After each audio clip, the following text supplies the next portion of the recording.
BJP के वाचाल प्रवक्ता की उधेड़ दी इज्जत। कैमरा बंद करने के लिए लगातार रहा गुहार, गोदी एंकर ने फेर लिया मुंह। जो किसी ने नहीं सोचा वही गोदी मीडिया में हो गया।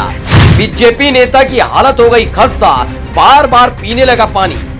कांग्रेस की नेता ने साहेब के बड़बोलेपन पर बीजेपी की उड़ा दी धज्जियां।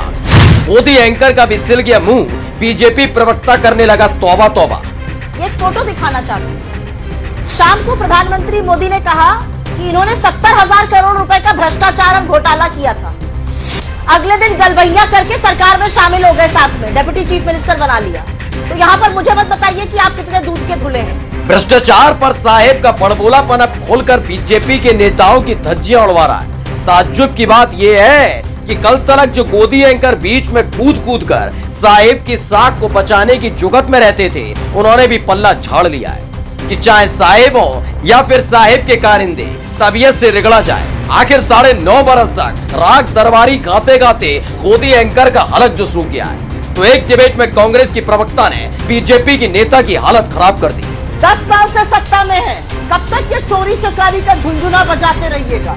कांग्रेस प्रवक्ता सुप्रिया श्रीनेत ने तबीयत के साथ कमल छाप नेता को रिगड़ा, जो साहेब के लाडले मंत्री भी हैं। तो गले में भगवा कपड़ा डाले अपनी ही पार्टी और अपने आका की फजीयत होते देखते रहे राज्यवर्धन सिंह राठौर। आपकी आंखों में लेकिन इंडिया का नाम सुनकर और आपके आका की मुंह में और उनके दिमाग में आता है Indian Mujahideen, east India company. ये हम में और आप में अंतर है। कल तक जिस अजीत पवार को कोसा करते थे, जेल भेजने का दावा किया करते थे, सरकार बनाने के लिए उन्हीं अजीत पवार से साहेब गलबैया करने लगे। तो कांग्रेस की प्रवक्ता सुप्रिया श्रीनेत ने धागे खोल दिए। एक फोटो दिखाना चाहती हूँ। शाम को प्रधानमंत्री मोदी ने कहा कि इन्होंने 70,000 करोड़ रुपए का भ्रष्टाचार और घोटाला किया था। अगले दिन गलबैया करके सरकार में शामिल हो गए, साथ में डिप्टी चीफ मिनिस्टर बना लिया।